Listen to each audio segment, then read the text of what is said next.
Hello friends, you're welcome to R K Rozgar study. Are K Rozgar study YouTube channel में आपका स्वागत है। यह एक नया यूट्यूब चैनल है। अगर आप वीडियो से जुड़े हैं तो एक बार प्ले लिस्ट जरूर चेक करें, जिससे आपको पता चल सके कि हम किस प्रकार का कंटेंट अपलोड करते हैं और हमारे पढ़ाने का तरीका कैसा है। इस वीडियो में हम एसएससी जीडी 2025 को टारगेट करते हुए जो एसएससी जीडी की न्यू वैकेंसी आई है, जिसमें टोटल 39,481 पोस्ट हैं। तो इसमें से एक पोस्ट आपको दिलाने के लिए, यानी कि आप अपना एक पोस्ट फिक्स करने के लिए आप हमारे इस वीडियो से रेगुलर जरूर जुड़े रहें।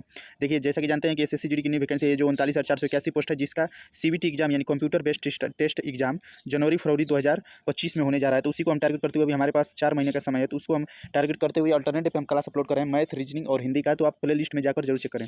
और देखिए, ऐसे ही हम यूट्यूब पर आकर कुछ भी नहीं बता रहे हैं। तो देखिए, एसएससी जीडी 2024 का जो वैकेंसी आई थी, उसमें देखिए हमारा एग्जाम क्वालिफाई हो चुका है। तो देखिए, PET, PST and DV and DME, जैसा कि जानते हैं कि इस बार रूल चेंज हो गया है। तो और इस बार डीबी यानी डॉक्यूमेंट वेरिफिकेशन और फिजिकल पहले होगा, इसके बाद तुरंत उसके दूसरे दिन मेडिकल हो रहा है। तो इस बार दोनों प्रोसेस साथ साथ हो रहा है। तो इस बार अब एसएससी जीडी में सिर्फ 2 मेरिट लगेगी, एक फिजिकल के लिए और इसके बाद फिजिकल मेडिकल होने के बाद एक फाइनल मेरिट। पहले क्या होता था, पहले 3 मेरिट लगती थी। एक एग्जाम के बाद फिजिकल के लिए, फिजिकल के बाद एक लगती थी मेडिकल के लिए और मेडिकल के बाद लगती थी फाइनल। लेकिन अब इस बार 2024 से रूल चेंज हो गया, तो एसएससी जीडी की सिर्फ 2 मेरिट लगेगी, एक फर्स्ट फिजिकल के लिए और दूसरी लगेगी फाइनल। तब देखिए, ये आपको विश्वास के लिए दिखा रहे हैं। देखिए, 18/10/2024 को हमारा डॉक्यूमेंट वेरिफिकेशन और मेडिकल होने जा रहा है, यानी कि 18 अक्टूबर 2024 को। तो देखिए, हम हमारा थोड़ा सा हाइट में प्रॉब्लम होता है, A168 पॉइंट कुछ हाइट है। तो हम जाएंगे ये फिजिकल देने, देखते हैं क्या होता है। अगर किस्मत ने साथ दिया और अगर समय हमारे साथ रहा, तो इस बार हमारा एसएससी जीडी में आराम से सिलेक्शन हो जाएगा। तो देखिए, हम आ जाते हैं अब अपने टॉपिक पर बात करते हैं। तो देखिए, इस वीडियो में हम एसएससी जीडी 2025 को टारगेट करते हुए जो 20 फरवरी 2024 को थर्ड शिफ्ट में जो मैथ के 20 प्रश्न पूछे गए, उनका ट्रिकी सोल्यूशन के साथ आपको हम इस वीडियो में बताएंगे। तो your welcome to R K Rozgar study. तो देखिए, टाइम वेस्ट न करते हुए हम क्लास स्टार्ट कर रहे हैं। क्वेश्चन नंबर पहला देखिए, एसएससी जीडी 2024। देखिए, एसएससी जीडी 2024 मेरिट लिस्ट में मेरा नाम है। आप जाकर देख सकते हैं, सीरियल नंबर इतना है, रोल नंबर इतना है हमारा, और ये हमारा नाम है। तो आप जाकर देख सकते हैं। और एसएससी जीडी की हम तैयारी किस किताब से किए, 20 दिन में हम एग्जाम क्वालिफाई किए थे, सिर्फ 20 दिन की टारगेट स्टडी के साथ। तो आप जाकर इस वीडियो में देख सकते हैं। जो आप लोग बार बार पूछे, तो हम इस वीडियो बनाए थे, जो 11 मिनट 14 सेकंड का है, कि मैं किस किताब या बैच से पढ़ा था, कितने मॉक टेस्ट दिया था एग्जाम से पहले, कितने दिन की तैयारी किया था, किस यूट्यूब चैनल से पढ़ाई किया था, और अच्छा स्कोर लाने का सटीक रणनीति क्या है, सभी हम इन 11 मिनट के वीडियो में ही बता दिए हैं। और हमारा स्कोर क्या है, आप जाकर इस वीडियो को जरूर देखें। तो आइए हम टाइम वेस्ट न करते हुए क्लास स्टार्ट करते हैं। पहला प्रश्न है, 6 दोस्तों की औसत लंबाई 144 सेंटीमीटर है। तो 6 दोस्तों की औसत लंबाई, तो योग निकालेंगे तो योग बराबर होता है पदों की संख्या गुणे औसत। तो पदों की संख्या कितना है, 6 दोस्त हैं तो 6 गुणे औसत करेंगे तो औसत लंबाई कितना है, 144। तो ये कितना आ जाएगा, तो ये हमारा आ जाएगा 6 दोस्तों का योग आ जाएगा। तो योग आ जाएगा, यानी कि 144 में जब 6 का मल्टीप्लाई करेंगे तो हमारा आ जाएगा 864। कह रहा है 150 सेंटीमीटर लंबाई वाला एक लड़का समूह छोड़कर चला गया, तो इसमें से 150 घटा देंगे, एक लड़का गया, एक इसमें से घटा देंगे, तो हमारा आ जाएगा 5। और इधर जब हम इसको डिफरेंट करेंगे तो आ जाएगा 514। एक छोड़कर लड़का चला गया, यानी अब बचे प्रेजेंट टाइम में 5 लोग, जिनका योग कितना है, तो उनके औसत लंबाई का योग है 714। तो कह रहा है कि नई औसत क्या है, तो नई औसत क्या है, तो औसत बराबर पदों का योग बटा में पदों की संख्या, यानी 714 बता में संख्या कितनी है, 5। तो 714 में 5 से भाग करेंगे तो हमारा आ जाएगा 142.8 सेंटीमीटर, क्योंकि लंबाई का मात्रक होता है सेंटीमीटर। तो 142.8 सेंटीमीटर। नेक्स्ट पेज, प्रश्न नंबर दूसरा, क्रय मूल्य और विक्रय मूल्य। देखिए, अगर आप हमसे रेगुलर जुड़े रहेंगे तो हम आपको बता रहे हैं कि 3 से 4 महीने में आपको हम मैथ में 20 में 20 के दावेदार बना देंगे। आप मैथ में 20 में 20 आराम से क्वेश्चन सही कर सकते हैं। देखिए, अगर आप हमसे रेगुलर बेसिस पे जुड़े हैं तो आप मैथ में 20 क्वेश्चन बिल्कुल सही कर सकते हैं, 19 से 20 प्रश्न।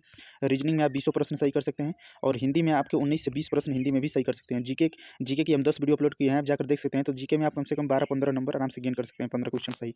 आप यहाँ से अपना काउंट करके देख सकते हैं कि आप कितना स्कोर बना सकते हैं अपना। तो देखिए, हम भी एक स्टूडेंट हैं, कोई हम टीचर नहीं है, तो हम भी स्टूडेंट हैं, लेकिन अपने 3 ईयर एक्सपीरियंस के आधार पर आपको हम ये क्लास दे रहे हैं और सॉल्यूशन दे रहे हैं। तो देखिए, यह रेशियो मेथड में बता रहे हैं आपको, और हमें पूरा विश्वास है कि आपको यह मेथड बिल्कुल ही आसान और सिंपल भाषा में है, जो आपको बहुत समझ में आएगा। तो क्रय मूल्य और विक्रय मूल्य के बीच का अंतर कितना है, तो 264 रुपया है। यदि लाभ प्रतिशत 33 है, तो लाभ प्रतिशत कह रहा है 33, तो लाभ बराबर क्या होगा, तो लाभ बराबर हो जाएगा विक्रय मूल्य माइनस क्रय मूल्य। यानी कि अगर मान लीजिए 100, अगर 150 रुपये की वस्तु हम बेचे हैं और 100 रुपये खरीदे हैं, तो 150 में से 100 घटा देंगे, यानी 50 रुपये हमारा लाभ निकल जाएगा। तो लाभ बराबर हो जाएगा विक्रय मूल्य माइनस क्रय मूल्य। देखिए, जो कोई भी फार्मूला उसको आप डिफाइन करना समझिए कि फार्मूला रटिएगा तो भूलिएगा, लेकिन लाभ अगर आपको प्राप्त करना है तो जितने की वस्तु बेचे रहेंगे, जितने खरीदे रहेंगे, तो खरीद मूल्य जितने की वस्तु बेचे उसमें से घटाएंगे तो हमारा लाभ निकल जाएगा। तो लाभ कितना दिया है, तो लाभ दिया है 33%। 33% कहा है कि क्रय मूल्य और विक्रय मूल्य के बीच का अंतर कितना है, तो 264 रुपया। तो 33% का मान हो जाएगा 264 रुपया। और हम क्रय मूल्य मान लेंगे, सीपी मान लेंगे, यानी क्रय मूल्य 100%। तो क्रय मूल्य जब 100% मान लेंगे तो 264 बटा में 33 इंटू 100 करेंगे तो हमारा आ जाएगा क्रय मूल्य कितना आ जाएगा, तो क्रय मूल्य आ जाएगा 800 रुपया। तो कह रहा है कि तो विक्रय मूल्य क्या है, तो विक्रय मूल्य क्या है, कह रहा है कि विक्रय मूल्य क्या है, तो क्रय मूल्य हमारा आ गया 800 रुपया। तो विक्रय मूल्य बराबर क्या हो जाएगा, तो एसपी, यानी विक्रय मूल्य बराबर हो जाएगा क्रय मूल्य प्लस लाभ और हानि का अंतर कर देंगे तो हमारा आ जाएगा विक्रय मूल्य। तो देखिए, अगर 800 रुपया, तो ये कहा है ना कि यदि लाभ प्रतिशत कितना है तो क्रय मूल्य आ गया 800 रुपया, 800 रुपये का वस्तु खरीदा है। और देखिए क्रय और विक्रय मूल्य के बीच का अंतर कितना है, तो अंतर का है कि 264 रुपया। तो जो खरीदा मूल्य है उसमें अंतर को जोड़ देंगे तो हमारा आ जाएगा विक्रय मूल्य, क्योंकि देखिए खरीदने वाला मूल्य आ गया 800 रुपया और कह रहा है कि विक्रय मूल्य और क्रय मूल्य के बीच का अंतर 264, यानी कि 264 का उसे लाभ हुआ है। तो 800 में 264 हम जोड़ देंगे तो हमारा आ जाएगा 1064 रुपया। तो 1064 रुपये क्या हो जाएगा, तो इसका विक्रय मूल्य हो जाएगा। विक्रय मूल्य यानी एसपी यानी सेलिंग प्राइस, तो इसका सेलिंग प्राइस कितना हो जाएगा, तो सेलिंग प्राइस हो जाएगा 164 रुपये। और हम आ जाएंगे नेक्स्ट प्रश्न पर, प्रश्न नंबर 3। और देखिए प्रश्न नंबर 3 को वेरी वेरी वेरी इंपॉर्टेंट करेंगे, इसको हम 5 स्टार देंगे क्योंकि ये प्रश्न बहुत ही इंपॉर्टेंट है। अगर ऐसे प्रश्न आए थे तो बहुत लोग समय के अभाव में छोड़ भी देते हैं और बहुत लोग इस प्रश्न को सॉल्व नहीं कर सकते, लेकिन आप इस प्रश्न को हमारे रेशियो मेथड से बिल्कुल सही कर पाइएगा। और अब आप अगर आपको वादा है कि अगर आपको ये मेथड समझ में आएगा तो आप प्लीज़ वीडियो को लाइक करके सपोर्ट जरूर करेंगे।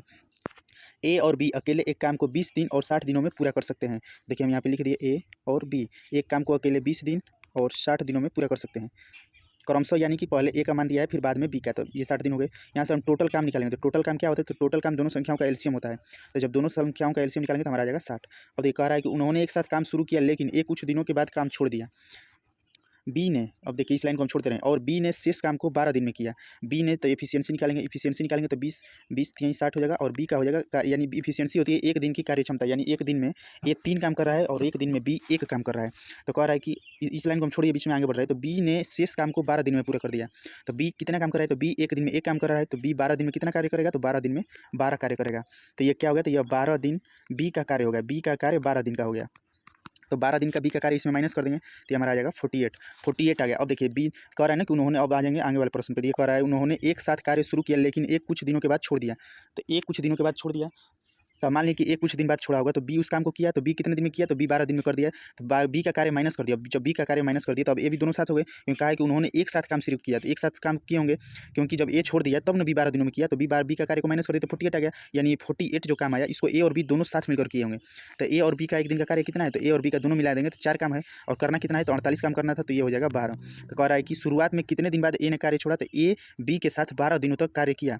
देखिए ये दोनों मिलकर कार्य किए थे, तो 12 दिनों तक ए और बी साथ काम किए, इसके बाद एक काम छोड़ दिया, तो 12 काम करके 12 दिनों तक काम किया छोड़ दिया, यानी 48 काम करके छोड़ दिया, तो 12 दिनों में 20 शेष काम को किया, यानी 12 काम जो बचा था उसको बी कर दिया। तो इस प्रकार अब इसको थोड़ा सा आप क्या बोलते हैं प्रैक्टिस कर लेंगे तो इन प्रश्नों को आप सेकंडों में सॉल्व कर सकते हैं, क्योंकि देखिए ये इस प्रश्न को हम प्रैक्टिस करके रखे हैं तो हम इन प्रश्नों को बिल्कुल सेकंडों में सॉल्व कर देते हैं। तो देखिए 12 दिन इसका सही आंसर हो जाएगा।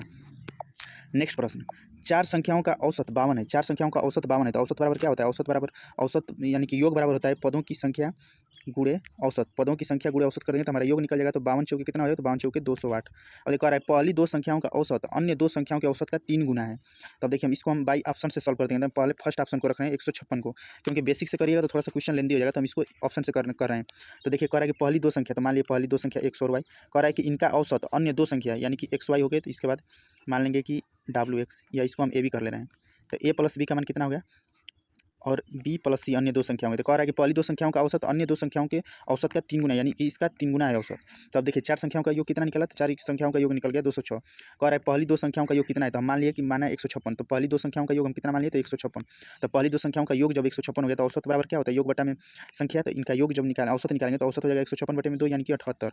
अब ये प्रश्न कह रहा है कि पहली 2 संख्याओं का औसत अन्य 2 संख्याओं के औसत का 3 गुना है, यानी कि इनका ये औसत 3 गुना है, तो कितना संख्या रहेगा, तो ये 3 गुना हो जाएगा, तो यानी 26। तो 26 का 3 गुना ये इन दोनों का औसत हो गया। अब यहाँ तक सही हो गया। इसके बाद कह रहा है कि पहली 2 संख्याओं का योग, तब इनका योग निकालेंगे, तब अब देखिए हम इनका योग निकालते हैं, तो ये हो गया 78 और ये हो गया 26। अब दोनों का योग निकाल कर देख रहे हैं, तो 2 गुणे 78 करेंगे तो हमारा आ जाएगा 156 और 2 गुणे 26 करेंगे तो हमारा आ जाएगा, देखिए 2 गुणे 26 करेंगे तो हमारा आ जाएगा 52, और जब दोनों को हम जोड़ेंगे तो हमारा कितना आ जाएगा, तो हमारा आ जाएगा 208। जबकि ये दोनों चारों संख्याओं का योग कितना आया था, 208। और देखिए यहाँ भी चारों संख्याओं का योग कितना आ गया, तो 208। तो यानी कि लेफ्ट हैंड साइड बराबर राइट हैंड साइड, यानी कि ये बिल्कुल सटीक बैठ गया, फर्स्ट ऑप्शन सही थी, ये हमारा ऑप्शन सही हो जाएगा। ये क्लास आप आरके रोजगार स्टडी यूट्यूब चैनल पे देख रहे हैं जो भी हाल ही में क्रिएट किया गया है। अगर आप वीडियो जुड़े तो एक बार प्ले लिस्ट चेक करें, जिससे आपको पता चले कि आप किस प्रकार का हमारा पढ़ाने का तरीका कैसा है और कंटेंट कैसा है। और ये सभी प्रश्न प्रीवियस ईयर के हैं जो 20 फरवरी 3rd शिफ्ट में मैथ के पूछे गए प्रश्न है। हमारे प्ले लिस्ट में जाएगा तो हिंदी, मैथ और रीजनिंग का सभी का प्रीवियस ईयर का SSC को टारगेट करते हुए क्लास अल्टरनेट पे दी जा रही है। तो आप वीडियो को सपोर्ट जरूर करें अगर आप लोगों को सोल्यूशन पसंद आ रहा है, जिससे क्या होगा कि अभी एक नया यूट्यूब चैनल तो आप लोग सपोर्ट करेगा तो हमारा मनोबल बढ़ेगा, व्यू आएगा। तो उसको देखते हुए हम रेगुलर इस क्लास को वॉच करेंगे, और हम सोचे हैं कि एग्जाम होने तक आपको सभी मैथ, रीजनिंग और हिंदी के प्रीवियस ईयर के सभी का सोल्यूशन दे दें, जिससे आप 20 में 20 प्रश्न सही करने के दावेदार हो जाएं। जिस प्रकार हम एग्जाम को क्वालिफाई करनी है आप भी कर सकते हैं अगर आप रेगुलर हमसे जुड़े रहेंगे तो। देखिए छोटा यूट्यूबर होने का मतलब नहीं है छोटा यूट्यूबर है, लेकिन कंटेंट में अगर दम रहेगा तो छोटे यूट्यूबर से भी आप सिलेक्शन ले सकते हैं, क्योंकि सभी की शुरुआत पहले छोटे के रूप में ही होती है। अब आ जाते हैं प्रश्न नंबर पे।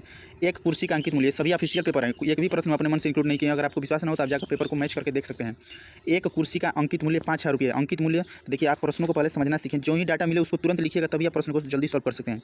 तो अंकित मूल्य यानी कि एमपी यानी मार्केट प्राइस यानी अंकित मूल्य। तो अंकित मूल्य कितना है? 5,000 रुपये। कह रहा है 10% और X% की क्रमिक छूट के बाद कुर्सी को 3150 रुपये में बेचा गया, तो X का मान यानी कह रहा है कि पहली छूट, तो पहली छूट हम यहाँ से निकाल रहे हैं। फर्स्ट छूट कितने का दिया था, तो फर्स्ट छूट जब निकालेंगे तो 5,000। कह रहा है पहली छूट 10% है, तो 10% करेंगे यानी कि 100 की वस्तु 90 में बेच दिया। यहाँ से 0 करेंगे, 9 × 45 यानी पहली छूट कितनी आ गई, तो पहली छूट आ गई 45 रुपये।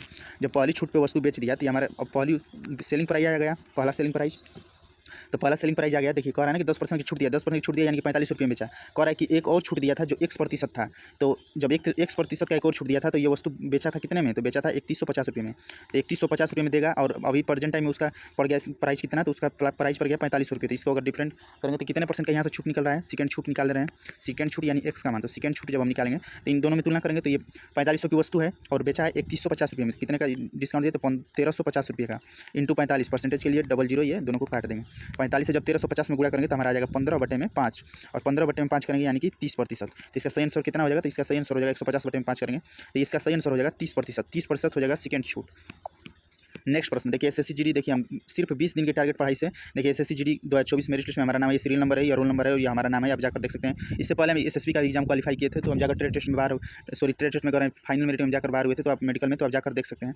और मैंने कैसे कहाँ से पढ़ाई की, आप जाकर इस वीडियो को जरूर देखें प्ले लिस्ट में। नेक्स्ट प्रश्न अच्छा है, 880 + 41 भागा डिवाइड 14 × 84 - 26, इसको सॉल्व करना है। तो इसको सॉल्व करिएगा तो कितना आ जाएगा, तो ये देखिए, इसको पहले छोड़ते हैं, पहले हम आ जा रहे हैं भाग से।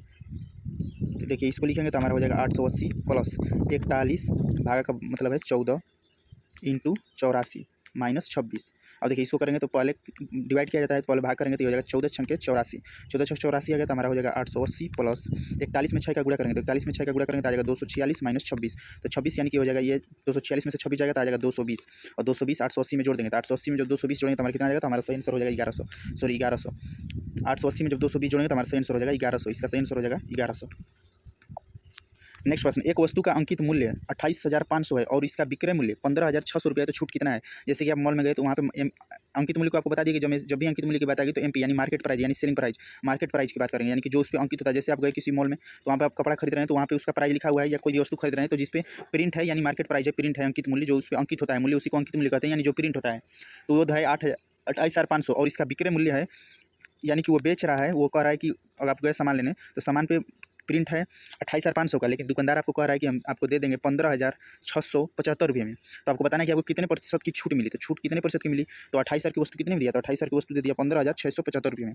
28,000 की वस्तु 15,675, तो यहाँ से छूट निकालेंगे, छूट प्रतिशत, तो छूट प्रतिशत तो ये कितने यहाँ पर माइनस किया, तो ये छूट दिया है 12,000 रुपये का, 12,825 रुपये का, कितने पर, तो उसका प्रिंट था 28,500 और परसेंटेज के लिए 00, 00 से 00 कट जाएगा, इसको मल्टीप्लाई करेंगे तो हमारा आ जाएगा 45%। तो इसका सही आंसर कितना हो जाएगा, तो इसका सही आंसर हो जाएगा 45%। जैसे कि मान लीजिए कि आप जैसे कि आप कोई छोटी वस्तु खरीद रहे हैं जिसका अंकित मूल्य मान दिया है 100 रुपये और दुकानदार आपको दे रहा है ये वस्तु 50 रुपये में, तो आप किस प्रकार जोड़ेंगे कि आपको या वस्तु आपको 40 रुपये में दे रहा है, तो कह रहा है कि आप देखना चाह रहे हैं कितना छूट दिया, तो कितना छूट दिया है, तो 60 का छूट दिया कितने पर, 100 पर, तो यानी कि और परसेंटेज के लिए 100 करेंगे, यानी कि 60 रुपये का 60% का आपको छूट दे रहा है, तो इसी प्रकार आप परसेंटेज निकालेंगे। देखिए SSC GD का देखिए मैथ का सोल्यूशन प्रीवियस ईयर का देखिए 2 दिन पहले चैनल पर अपलोड किए हैं, तो आप लोग सपोर्ट नहीं करें, तो हम सोच रहे हैं कि आप लोगों को लग रहा है सोल्यूशन पसंद नहीं है, तो हम सोच रहे हैं कि आपको सीरीज बंद करना पड़ेगा। तो अगर आप लोगों का सपोर्ट नहीं रहे तो हम इस सीरीज को बंद कर देंगे मजबूरन। और देखिए 4 दिन पहले ये अपलोड किए हैं मैथ का, और ये देखिए रीजनिंग का प्रीवियस ईयर का सोल्यूशन, और देखिए ये जो RW अंकित भाटी सर का जो रोजगार विथ अंकित है, जो 22 सितंबर को टेस्ट लेते हैं, तो उसका भी हम सोल्यूशन अपने इस लैंग्वेज में दिए हैं, तो आप जाकर इस वीडियो को जरूर देखें। ये क्लास आपके रोजगार स्टडी ट्यूशन पे देखें जो भी हाल में किया। अगर आप वीडियो जुड़े तो प्ले लिस्ट चेक करें, और देखिए आप हमारे टेलीग्राम ग्रुप से जुड़े जिसका लिंक वीडियो के डिस्क्रिप्शन बॉक्स में, वहाँ से आप इन प्रश्नों का PDF के रूप में हम पहले क्वेश्चन सेंड करते हैं, वहाँ से प्रैक्टिस कर सकते हैं, फिर सोल्यूशन के लिए वीडियो देख सकते हैं।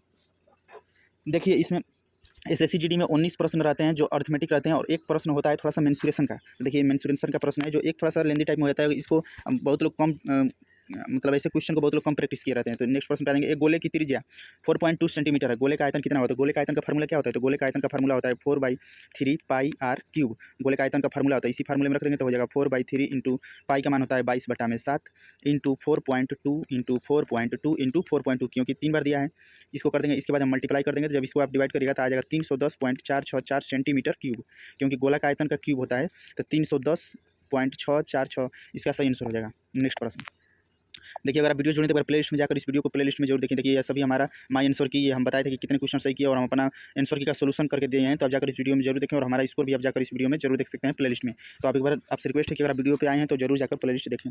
और यह क्लास हम SSC GD 2025 को टारगेट करते हुए चला रहे हैं। जो टोटल SSC GD की वैकेंसी जो आई है 39,481 उसी को टारगेट करके चलाई जा रही है, जिसका CT एग्जाम जनवरी 2025 में होने जा रहा है। प्रश्न नंबर 9, पीतल और तांबे, पीतल में यानी पीतल का पीतल है, जैसा कि जानते हैं कि पीतल तांबा और जस्ता से मिलकर बनता है। क्वेश्चन इससे भी बनता है कि पीतल किसका मिश्रण होता है, किन धातु का। तो पीतल तांबा और जस्ता से मिलकर बनता है। तो पीतल को हम लिख दिए P और जस्ता को लिख दिए Z। तो कह रहा है कि तांबा को लिख दिए T। तो कह रहा है पीतल में यानी कि पीतल की कोई वस्तु है जिसमें तांबा और जस्ते का अनुपात है 25:12। कह रहा है 370 किलोग्राम में पीतल में तांबे की कितनी मात्रा है। तो तांबे का कितना है, तांबे का है 25 है। टोटल कितना था, तो टोटल जोड़ेंगे परसेंटेज में तो है 37 का। और ये कितना दिया है, तो ये दिया है किलोग्राम में कि 370 किलोग्राम, ऐसे मल्टीप्लाई कर देंगे आ जाएगा 10 यानी कि 250 किलोग्राम। तो 250 किलोग्राम इसका सही तांबे की मात्रा कितनी है, तो तांबे की मात्रा है 250 किलोग्राम। अगर पूछता जस्ते की मात्रा, तो जस्ते की मात्रा के लिए लिख देते 12/में 37 × 370 यानी कि 120 किलोग्राम। तो 120 देखिए 250 किलोग्राम इसमें जस्ता, ये जो पीतल की वस्तु है इसमें 250 किलोग्राम तांबा मिलाया गया है और 120 किलोग्राम मिलाया गया है जस्ता, और दोनों को जोड़ देंगे तो आ जाएगा 370 किलोग्राम। नेक्स्ट प्रश्न, मूवी टिकट की कीमत में 18% की बढ़ोतरी की गई। टिकट की कीमत बढ़ने से दर्शकों की संख्या में 25% की कमी आ गई। राजस्व पर क्या असर पड़ेगा। वेरी वेरी इंपॉर्टेंट प्रश्न, इसे 5 स्टार करेंगे। और देखिए, इस प्रश्न को सॉल्व करने के लिए हमारा एक छोटा सा ट्रिक है, आप इसे हमेशा ध्यान रखेंगे। x + y + x × y बटा में x + y, देखिए x + y x + y, ये हमारा फार्मूला है। तो फार्मूला हो जाएगा x + y। तो देखिए x + y + x × y बटा में 100, ये फार्मूला होता है। इसी फार्मूले पे आप रख देंगे। तो ये फर्स्ट वाला 18 को मान लिए x और y मान लिए 25 को, तो प्लस दिया है तो माइनस कैसे होगा, क्योंकि माइनस का रहा है कमी और पहली का रहा है वृद्धि। तो +18 हो जाएगा -25 और यहाँ पे हो जाएगा प्लस और यहाँ पे हो जाएगा -25 × +18 बटा में 100। अब इसको हम मल्टीप्लाई करेंगे तो ये देखिए, इसको मल्टीप्लाई करेंगे तो आ जाएगा 25 × 100 यानी कि 4 हो जाएगा। 4 से इसको आप डिवाइड करेंगे तो आ जाएगा जैसा कि 9/2 यानी कि जब करेंगे तो 2 × 4 = 8 यानी कि 4.5 आ गया। तो ये हमारा सही क्या आ जाएगा, तो आ जाएगा +18 - 25 और ये देखिए माइनस का सिंबल है पहले, तो माइनस हो जाएगा 4.5। अब इन दोनों को जोड़ देंगे तो कितना आ जाएगा, 25 और 4 29 यानी कि 18 - 29.5। तो 18 - 29.5 जब हम करेंगे तो 18 - 29.5 करेंगे तो आ जाएगा -11.5। तो माइनस किसको बताता है, तो माइनस बता रहा है कि इसमें कमी हुआ है, तो वृद्धि वाला ऑप्शन दोनों कट जाएगा। कमी हुआ है तो कितने के माइनस सिंबल जब आ गया उत्तर में आ गया हमारा -11.5 की, माइनस का मतलब है कमी और यही प्लस रहता है तो प्लस का मतलब हो जाता है वृद्धि। ये इसका सही आंसर होगा। नेक्स्ट प्रश्न देखिए, नेक्स्ट पेज एक मोटिवेशनल क्विज है। वीडियो के बीच में हम इसलिए मोटिवेशनल क्विज रखते हैं कि आप थोड़ा अंदर से मोटिवेट है। देखिए, किताबों को एक बार मोहब्बत की तरह चालो मेरे यारों, कुछ नहीं होगा तो अच्छे आदमी जरूर बन जाओगे। तो किताबों को एक बार मोहब्बत की तरह चालो मेरे यारों, अगर कुछ नहीं हुआ तो अच्छे आदमी तो बन जाओगे। और हमारा एक फेवरेट मोटिवेशनल क्विज है कि चलता रहूँगा पथ पर चलने में माहिर बन जाऊँगा, या तो मंजिल मिल जाएगी या फिर अच्छा मुसाफिर बन जाऊँगा। देखिए, और नेक्स्ट पेज है, किस्मत हार जाए तो अलग बात है लेकिन मेहनत करने में कोई कमी नहीं छोड़ेंगे। तो किस्मत हार जाए तो अलग बात है मेरे दोस्तों, लेकिन मेहनत में कमी नहीं होगी। तो वही आपको मोटिवेशनल क्विज का है कि चलता रहूँगा पथ पर चलने में माहिर बन जाऊँगा, या तो मंजिल मिल जाएगी या फिर अच्छा मुसाफिर बन जाऊँगा। और हारने के डर से हम खेलेंगे नहीं तो जीतेंगे कैसे। देखिए, यह क्लास आप आरके रोजगार स्टडी यूट्यूब चैनल पर देख रहे हैं। अगर आप वीडियो से जुड़े हैं तो आपसे रिक्वेस्ट है कि आप एक बार प्ले लिस्ट जरूर चेक करें, जिससे आपको हमारे पढ़ाने का तरीका और कंटेंट के बारे में पता चल सके। देखिए, SSC GD का 2024 का एग्जाम क्वालिफाई कर लिए हैं, तो आप जाकर वीडियो में जरूर देख सकते हैं। देखिए, हमारा सीरियल नंबर है, रोल नंबर है और यह नाम है। और जो 11 मिनट 14 सेकंड की वीडियो है जो मैं 2 महीना पहले अपलोड किए हैं, तो जाकर हम चैनल पर जरूर देखें।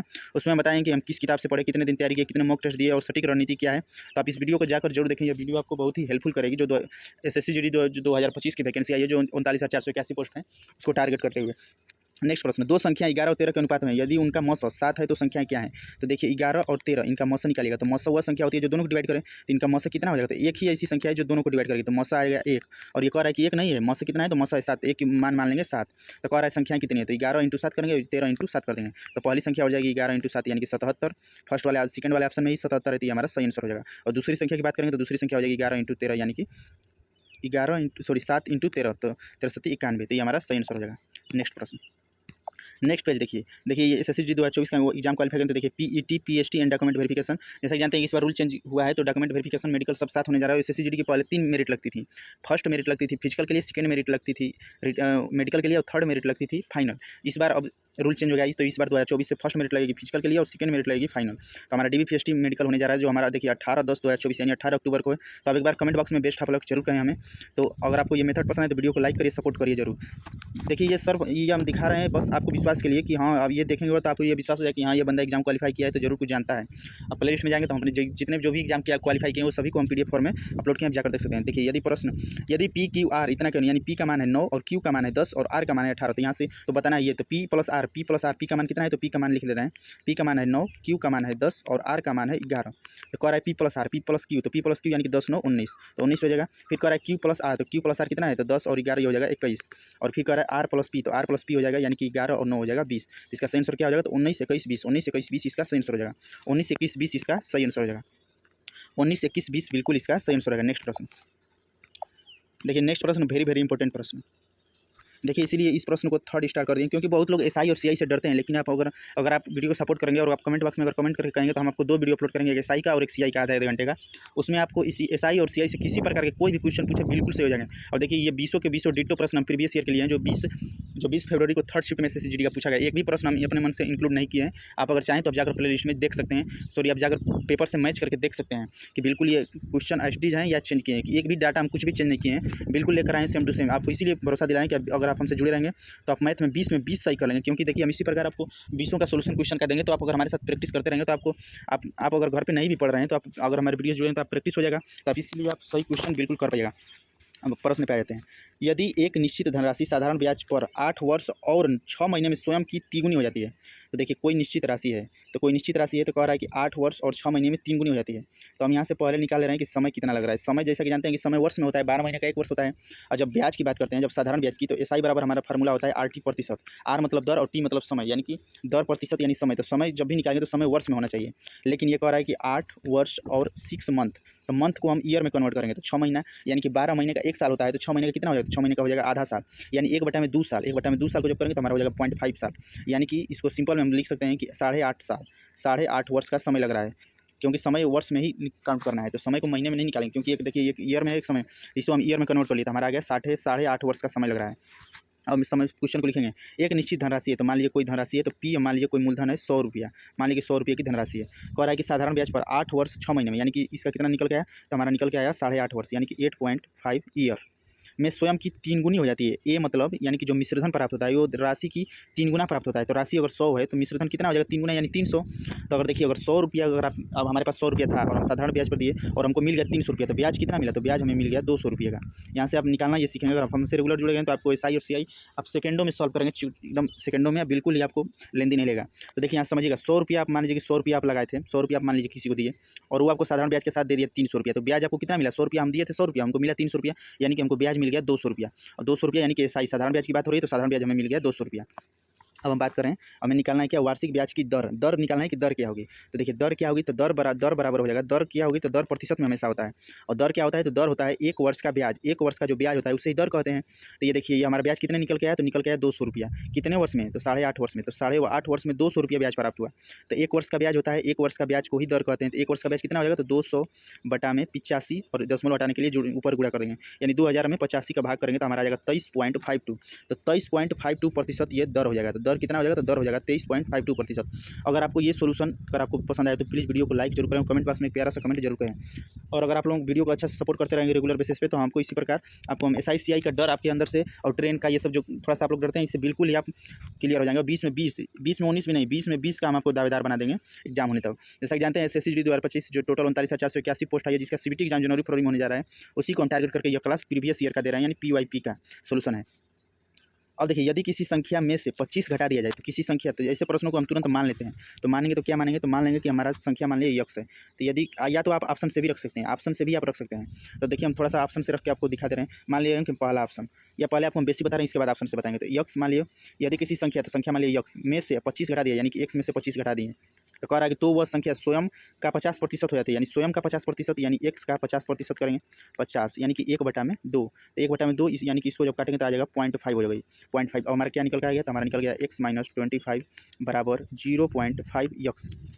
अब देखिए इसको इधर लाएंगे 75 करेंगे तो यक्स माइनस 0.5 यक्स बराबर हो जाएगा, ये माइनस के साथ है तो प्लस हो जाएगा 25। अब देखिए यक्स जो एक यक्स है, मान लीजिए एक यक्स है तो एक यक्स में आधा यक्स घटाएंगे तो क्या आ जाएगा, तो हमारा आ जाएगा आधा यक्स, तो 0.5 यक्स बराबर आ जाएगा 25। यक्स बराबर करेंगे तो यक्स बराबर हो जाएगा 25 बटा में 0.5। अब देखिए पॉइंट को हटाएंगे तो 25 बटा में हो जाएगा 5 और ये हो जाएगा 250 करेंगे तो यानी 25 यानी सही आंसर क्या हो जाएगा, तो हमारा सही आंसर आ जाएगा 50। सही आंसर क्या हो जाएगा, सही आंसर हो जाएगा 50। देखिए ऑप्शन रोक के बता रहे हैं, ऐसे प्रश्न को आप ऑप्शन से भी सेकंडों में सॉल्व कर सकते हैं। यदि किसी संख्या में से 25 घटा दिया जाए, मान लीजिए कि हम संख्या मान लीजिए 50, कह रहा है कि संख्या में से 25 घटा दिया जाए तो इसमें से 25 घटा देंगे तो क्या आ गया, तो आ गया हमारा 25। तो वह संख्या स्वयं का 50% हो जाती है। तो स्वयं यानी संख्या कितने माने थे, तो संख्या माने थे 50, तो 50 का 50% करेंगे, प्रतिशत के लिए 1/2 और 2 से करेंगे तो 25 यानी कि 25 आ गया और यहाँ पे 25 आया था, तो ये हमारा सही आंसर बढ़ गया। तो ऑप्शन से भी आप इन प्रश्नों को सॉल्व कर सकते हैं। नेक्स्ट प्रश्न देखिए आ जा रहा है नेक्स्ट प्रश्न पे। देखिए ये प्रश्न सीआई का है, यानी कि चक्रवृद्धि ब्याज का, इसे हम 5 स्टार देंगे, यानी वेरी वेरी इंपॉर्टेंट प्रश्न। ऐसे प्रश्न बहुत लोग स्किप भी कर देते हैं, लेकिन आप इन प्रश्नों को आप भागिए मत, आप हमारे साथ जुड़े रहें। और अगर आपको थोड़ा सा मेथड में अगर प्रॉब्लम हो रहा है सोल्यूशन अगर समझने में, तो आप शुरू से वीडियो देखिए। इससे पहले भी हम कम से कम 3 क्लास हम अपलोड कर दिए हैं, ये थर्ड है, यानी इससे पहले हम 2 क्लास अपलोड कर दिए मैथ के सोल्यूशन का, रीजनिंग का भी सोल्यूशन का, हिंदी का भी, जीके का भी। तो आप जाकर एसएससी जीडी की प्लेलिस्ट में जरूर जाकर देखें एक बार। और अगर आपको सोल्यूशन पसंद है तो इसे लाइक जरूर करें, क्योंकि आपके लाइक से ही हमारा हौसला बढ़ेगा और हम रेगुलर वीडियो को रख पाएंगे। क्योंकि अभी हम अल्टरनेट डे पे क्लास दे रहे हैं, और क्योंकि आप लोग सपोर्ट नहीं करेंगे, अगर आप लोग अच्छे सपोर्ट करेंगे 1K प्लस व्यू जाने लगेगा वीडियो का, तो हम रेगुलर बेसिस पे हम अल्टरनेटिव पे बारी बारी से, यानी कि एक दिन मैथ, एक दिन हिंदी और एक दिन रीजनिंग की क्लास रेगुलर देंगे। अब हम आ जाएंगे नेक्स्ट प्रश्न। यदि ब्याज वार्षिक रूप से संयोजित हो, यानी कि वार्षिक रूप से यानी कि सालाना ब्याज हो, तो 30% वार्षिक चक्रवृद्धि ब्याज की दर से 2 वर्षों में कितनी राशि 9464 हो जाएगी। ये कह रहा है कि कितनी राशि होगी कि जो 9464 हो जाएगी। तो हम राशि मान लिए पी, यानी कि राशि की बात करें तो राशि मान लिए 100।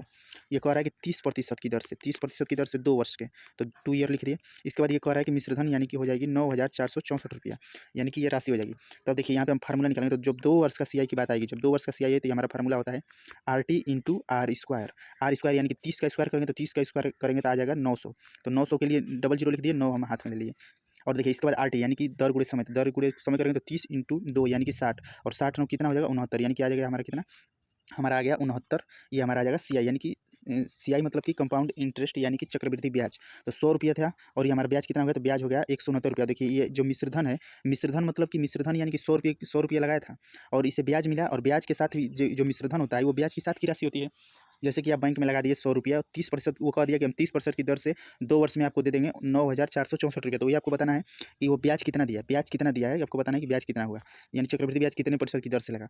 तो देखिए जब हम बात करेंगे मिश्रधन की, यानी एक बार मिश्रधन, तो मिश्रधन क्या होता है, तो मिश्रधन होता है मूलधन गुणे चक्रवृद्धि ब्याज, मूलधन गुणे चक्रवृद्धि ब्याज ही मिश्रधन होता है।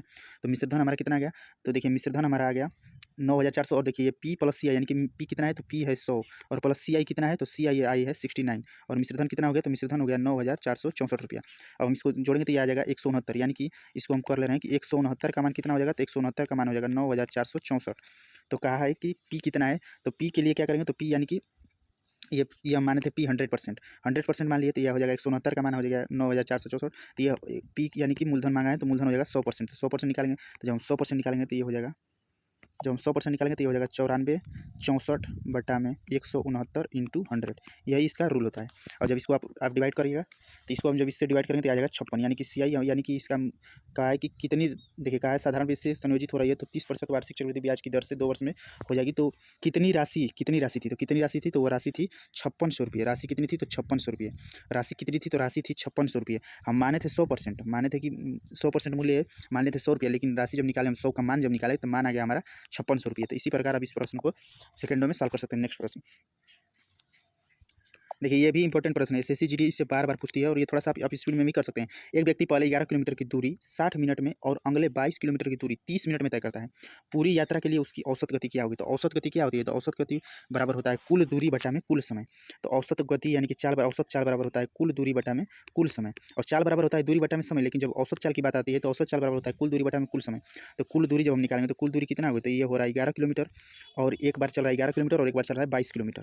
तो 11 + 22, और कुल समय निकालेंगे तो समय एक बार लग रहा है 60 मिनट और दूसरी बार लग रहा है 30 मिनट। तो ये हो जाएगा 60 + 30, जब ये निकालेंगे तो हमारा आ जाएगा 33 किलोमीटर। और समय कितना आ गया, तो समय आ गया 90 मिनट। 90 मिनट, तो देखिए 90 मिनट आया है, तो मिनट को घंटा में कन्वर्ट करेंगे, मिनट को हम घंटा में करके कन्वर्ट करेंगे। तो देखिए 60 मिनट बराबर होता है 1 घंटा, तो 90 मिनट कितना हो जाएगा, तो 90 मिनट बराबर हो जाएगा 1/60 इंटू 90, यानी कि 1.5 घंटा, यानी कि 1.5 घंटा। तो अब हमारा कितना हो गया, तो चाल हो जाएगा, चाल बराबर हो जाएगा कुल दूरी बटा में कुल समय, तो कुल दूरी है 33 किलोमीटर। और समय, क्योंकि समय देखिए मिनट में नहीं बताना है, समय हमें घंटा में बताना है, क्योंकि किलोमीटर पर आवर चाल होती है। देखिए चाल होता है तो चाल क्या होता है, चाल आप ऑप्शन से भी समझ सकते हैं। तो चाल दिया है किलोमीटर पर आवर में, तो हमारा किलोमीटर में तो दूरी आ गया, लेकिन समय जो आ रहा है तो समय मिनट में दिया था, उसे हम घंटा में कन्वर्ट कर लिए, तभी तो किलोमीटर प्रति घंटा होगा। तो घंटा हो गया तो यानी कि 1.5 घंटा, 1.5 घंटा हो गया यानी कि यह हावर। देखिए किलोमीटर प्रति हावर अब चाल निकल आई, तो 33 बटा में जब 1.5 करेंगे यानी कि 33 में 1.5 से जब हम भाग करेंगे, तो जब हम 33 में 1.5 से भाग करेंगे तो एक ऊपर दशमलव बढ़ा देंगे, तो ये हो जाएगा 330 बटा में 15, दशमलव हटाने के लिए। और देखिए 15 दूना के 30 और 15 दूना के 30, और देखिए किलोमीटर है, किलोमीटर हो जाएगा, और ये देखिए प्रति में है हावर यानी किलोमीटर प्रति हावर। तो इसका आंसर क्या हो जाएगा, तो सही आंसर हो जाएगा 22 किलोमीटर प्रति घंटा। इसका सही आंसर हो जाएगा 22 किलोमीटर प्रति घंटा। ऐसे प्रश्न को आप इसी प्रकार सेकंडों में सॉल्व कर सकते हैं। नेक्स्ट प्रश्न, प्रश्न नंबर 17, 19 इंटू 24, 19 इंटू 24, 19 इंटू 24 के बाद है यहाँ पे भाग। देखिए 19 इंटू 24 डिवाइड बाई 24 इंटू 4 बटे में 16 इंटू 4। और देखिए इसको हमें सॉल्व करना है, तो इसको सॉल्व करेंगे तो किस प्रकार आप सॉल्व कर सकते हैं। तो पहले जब भी काम करेंगे तो हम करेंगे ब्रैकेट का। ब्रैकेट का काम होता है सबसे देखिए बोर्ड मास में रूल होता है, सबसे पहले का प्रयोग होता है।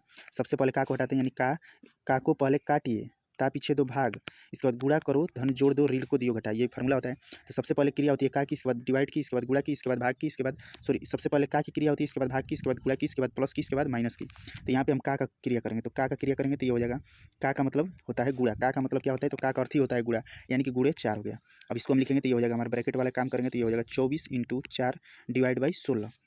ये देखिए ये हो जाएगा 4 चौके 16, तो ये कट गया, तो ये हमारा आ जाएगा 24। तो हमारा बच गया 19 इंटू 24 डिवाइड बाई 24। तो देखिए 24 से 24 कट गया, तो हमारा सही आंसर क्या होगा, तो बच गया 19। तो 19 हमारा सही आंसर हो जाएगा, 19 हमारा सही आंसर हो जाएगा। देखिए अगर आप वीडियो चुने तो एक बार प्ले लिस्ट में जाकर वीडियो देखिए। देखिए हम एसएससी का एग्जाम क्वालिफाई किए थे, देखिए बनाए हुए वीडियो, और हम जो हमारा एग्जाम 22 फरवरी को था, तो ये देखिए हम अपने शिफ्ट का सोल्यूशन दिए हैं। आप जाकर वीडियो जरूर प्ले लिस्ट में देखें, और हमारा स्कोर भी आप जाकर देख सकते हैं। तो हम एग्जाम क्वालिफाई कर लें तो आप जाकर प्ले लिस्ट में इन वीडियो को जरूर देखें। यदि 18 पुरुष किसी काम को 13 दिन में पूरा कर सकते हैं, तो 54 पुरुष उसी काम को कार्य को पूरा करने में कितना दिन का समय लगेगा। तो देखिए 18 पुरुष हैं, तो इसका फार्मूला होता है MDH बटा में W, इसके बाद M2D2H2 बटा में W2। तो पहली बार क्या है, तो ये दिया है 18 पुरुष, यानी M का मान हो गया 18 और दिन का मान दिया है 13, और इधर दूसरी बार दिया है 54 पुरुष और पूछा है कि कितने दिन लगेंगे। तो दिन हो जाएगा, तो देखिए 18 3 54 यानी कि 13, डी बराबर कितना हो जाएगा, तो डी बराबर हो जाएगा 13 बटा में 3। तो 13 बटा में 3 दिन इसका सही आंसर हो जाएगा, 13 बटा में 3 दिन इसका सही आंसर हो जाएगा। नेक्स्ट प्रश्न, प्रश्न नंबर 19, यदि एक टेबल का विक्रय मूल्य उसके क्रय मूल्य का यदि एक टेबल का विक्रय मूल्य उसके क्रय मूल्य का 25% है, तो देखिए किसका क्या है, तो कहा है क्रय मूल्य का, तो हम मान लेंगे क्रय मूल्य, क्योंकि क्रय मूल्य दिया नहीं है, तो क्रय मूल्य मान लीजिए 100। तो कह रहा है कि यदि एक टेबल का विक्रय मूल्य क्रय मूल्य का 25% है, तो विक्रय मूल्य यानी सेलिंग प्राइस यानी क्रय मूल्य, तो क्रय मूल्य का 25%, तो 100 का 25% जब निकालेंगे तो प्रतिशत यानी कि 100 से 100 कट गया, यानी कि सेलिंग प्राइस बराबर आ गया 25। तो कह रहा है कि तो हानि कितने की हुई है, तो 100 रुपये की वस्तु खरीदी और बेचा है कितने में, 25 की, तो कितने का हानि हुआ है, तो हानि हुआ है 75 का, कितने पर, 100 पर, और परसेंटेज के लिए 100 निकालेंगे, तो 100 से 100 यानी 75%। तो सही आंसर क्या हो जाएगा, तो सही आंसर हो जाएगा 75%। नेक्स्ट प्रश्न, प्रश्न नंबर 20 और लास्ट प्रश्न। देखिए प्रश्न नंबर 20 है 16 इंटू, तो देखिए इसको जब हम सॉल्व करेंगे तो ये हमारा आ जाएगा 16 इंटू 9 4 13 हो जाएगा, और माइनस 13 इंटू 14, 13 इंटू 14 करेंगे तो हमारा आ जाएगा 182, 13 इंटू 14 करेंगे तो आ जाएगा 182 बटा में 50, और माइनस, अब देखिए माइनस 12 और प्लस 12 है, तो ये हो जाएगा, जब बाहर निकालेंगे तो हो जाएगा माइनस का 24। इसके बाद 16 में जब 13 का गुणा करेंगे तो आ जाएगा 208 और 182 हो जाएगा, और बटा में 50 माइनस 24 यानी कि 26, और जब इसको सॉल्व करेंगे तो हमारा आ जाएगा 26 बटा में 26 यानी इसका सही आंसर हो जाएगा 1, इसका सही आंसर हो जाएगा 1। तो देखिए थैंक्स फॉर वाचिंग, वीडियो देखने के लिए धन्यवाद। वीडियो अगर पसंद आती है इसे लाइक करिए, शेयर करिए, चैनल को सब्सक्राइब करके बेल आइकन जरूर प्रेस करें, जिससे हम कोई वीडियो अपलोड करें तो आपको नोटिफिकेशन जरूर मिले, और कमेंट बॉक्स में कमेंट करके अपनी राय जरूर दीजिए वीडियो से रिलेटेड कि आपको वीडियो क्या पसंद आया, मेथड क्या आया। और are K Rozgar study class of are K Rozgar study tuition पे देख रहे हैं, जो भी हाल ही में क्रिएट किया गया है। तो अगर आप वीडियो चुने तो प्ले लिस्ट चेक करें, जिससे आपको कंटेंट का पता चल सके और पढ़ाने का तरीका। और ज्वाइन टेलीग्राम पर फ्री पीडीएफ क्लास की पीडीएफ पाने के लिए टेलीग्राम ग्रुप से जुड़े, जिसका लिंक वीडियो के डिस्क्रिप्शन बॉक्स में दिया गया है। वहाँ से आप इन प्रश्नों की पहले प्रैक्टिस कर सकते हैं, और इसके बाद सोल्यूशन के लिए वीडियो देख सकते हैं। एसएससी जीडी जो 2025 की नई वैकेंसी है, जिसमें 39,481 पोस्ट है, उसी को टारगेट करके हम यह क्लास दे रहे हैं, जिसका सीबीटी एग्जाम जनवरी फरवरी 2025 में होने जा रहा है। तो उसी को टारगेट करके यह क्लास हम दे रहे हैं। तो अगर आपको वीडियो पसंद है तो इसे लाइक करिए, शेयर करिए, चैनल को सब्सक्राइब जरूर करिए। और देखिए ये प्रश्न CI SI के प्रश्न इंपॉर्टेंट होते हैं, तो इन प्रश्नों को अगर आप हमसे जुड़े रहेंगे, हमारा यूट्यूब चैनल अभी हाल ही का है, थोड़ा एक नया यूट्यूब चैनल है, और थोड़ा सब्सक्राइबर भी कम है, तो आप लोगों को अगर मेथड समझ में आए तो आप लोग प्लीज़ लाइक जरूर करें और मनोबल जरूर बढ़ाएं। तो थैंक्स फॉर वाचिंग, वीडियो देखने के लिए धन्यवाद, और पीडीएफ पाने के लिए टेलीग्राम ग्रुप से जरूर जुड़ें। Thanks for watching.